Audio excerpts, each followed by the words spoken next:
Welcome to the lunch break, coming to you from the Courier-Mail newsroom, and joining us today is our National Affairs editor Dennis Atkins and the Courier-Mail's own Paul Syvret, who has had a very busy morning. Now let's start with politics in our own backyard, and former Federal Treasurer Peter Costello has released his audit into Queensland's finances. Paul, you were there, any surprises? No huge surprises. It wasn't particularly uplifting reading. It paints a picture of a state which is on an unsustainable trajectory when it comes to both its expenditure and its debt levels. And so obviously he has prescribed some tough medicine. We streamed the press conference right here live. Let's have a listen to what our Treasurer Tim Nicholls had to say. What I say to everyone is we are faced with a legacy of debt and deficit, not of our making, and I understand it's not of those public servants' making. It's the past government that has racked up this debt that sees us heading to $100 billion. We have to. We are very concerned about people who work for the government. We are very concerned to get a resolution of that matter.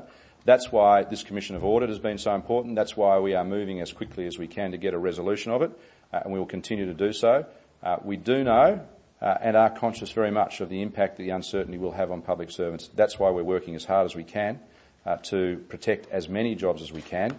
But if we do not get the state's finances back on track, if we do not correct this, then the results for all of Queensland will be increased fees, taxes and charges, and a less sustainable future. We will not be able to deliver the increased services that Queenslanders will rightfully expect a government to be able to do.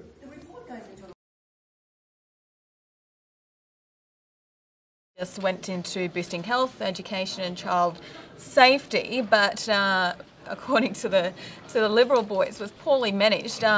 Surely this is a good thing, though, where the money went into, but of course it's turned into a bit of a blame game with Labor copping it.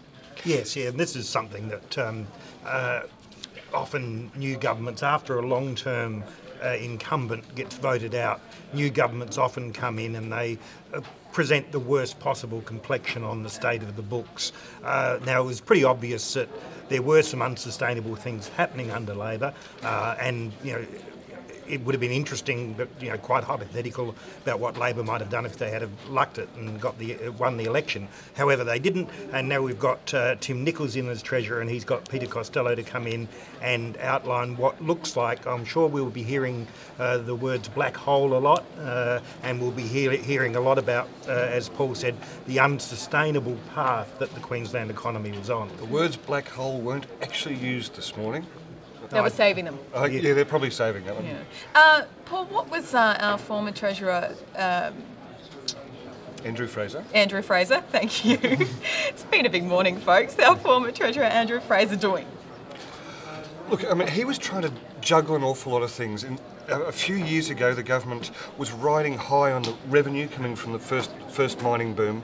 At the same stage, it was trying to catch up on a belated infrastructure spend and dramatically increased spending in areas like health.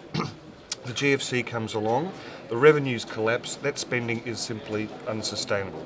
He claims he was trying to bring that equation back together again. Our new Treasurer, Tim Nicholls, says, well, look, really, how can you believe that in the last few years when we've had public sector growth of 10% odd a year, and then suddenly it was going to drop to 3%? So he's got three main policy prescriptions at his disposal: really rein in the public service growth with wages caps and probably some redundancies. Secondly, Peter Costello's given him a suite of options when it comes to raising more taxes. Thirdly, there's the old bugbear of asset sales, which in there Peter Costello said the government needs to really look at its balance sheet, but we won't see that until after the next election. I was just going to say voters won't be happy with that one. Well, Campbell Newman went to the polls saying that he would not countenance any asset sales without a mandate, so that would, to me, imply not until after the next election. And Tim Nicholls, Paul, didn't look too keen on some of the revenue options, some of the revenue-raising options. There was one he ruled out, wasn't there? There was the suggestion that there'd be a statewide levy on landowners of $100 at least a head as a deficit surcharge of some sort, deficit reduction charge. Sort of like a poll tax. Like a poll tax or a flood levy or something, and I think within within the sort of briefing in the upstairs cabinet room and going down to the press conference, that has been ruled out.